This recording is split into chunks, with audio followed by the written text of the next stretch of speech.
Hi, my name is Loren Bailey, Senior Wealth Manager with Client First Capital. I wanted to speak with you briefly about the confusion of Medicare. Now, no doubt you've seen the various commercials with older celebrities talking about how great Medicare Advantage Part C is and how you may be missing out on benefits. So now that they have your attention, let's see if we can eliminate some of the disconnects with Medicare. First, Medicare is the national health care plan for those age 65 and over, as well as for people with special needs. It is a plan that you've already paid for if you've been working. Medicare Part A covers hospitalization and medical treatment while you are hospitalized.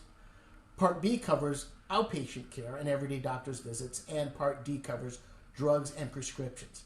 But the problem is Medicare Part B. It doesn't cover much. To add to coverage in Part B, you have two choices within the Medicare universe: Medicare Supplement plans and Medicare Advantage plans. Medicare Supplement plans, also known as Medigap, work with original Medicare. They fill in many of the gaps in Part B. They are sponsored by the states but tend to be uniform across the different states.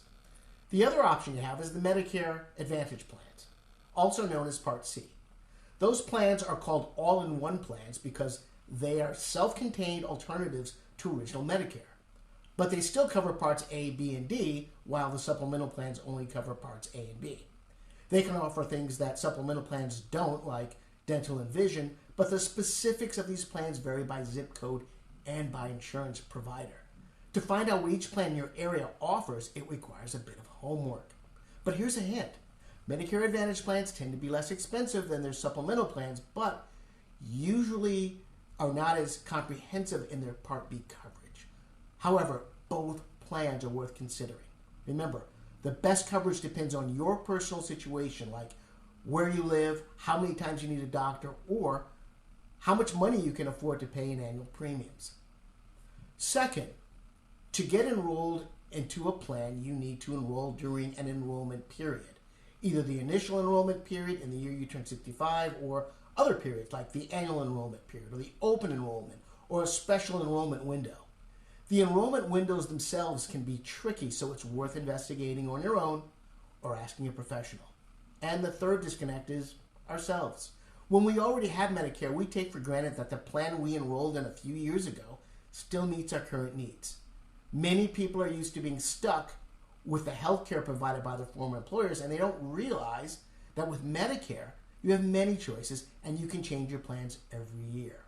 That said, you should briefly review your Medicare coverage every year to make sure that that policy that you got not so long ago still meets your needs, because even if you don't change, oftentimes your plans do. Beware of commercials with celebrities saying, "It's free," because Medicare is not free. At a minimum, it requires an investment of time, energy, and effort to make sure you are getting and maintaining the appropriate amount of coverage.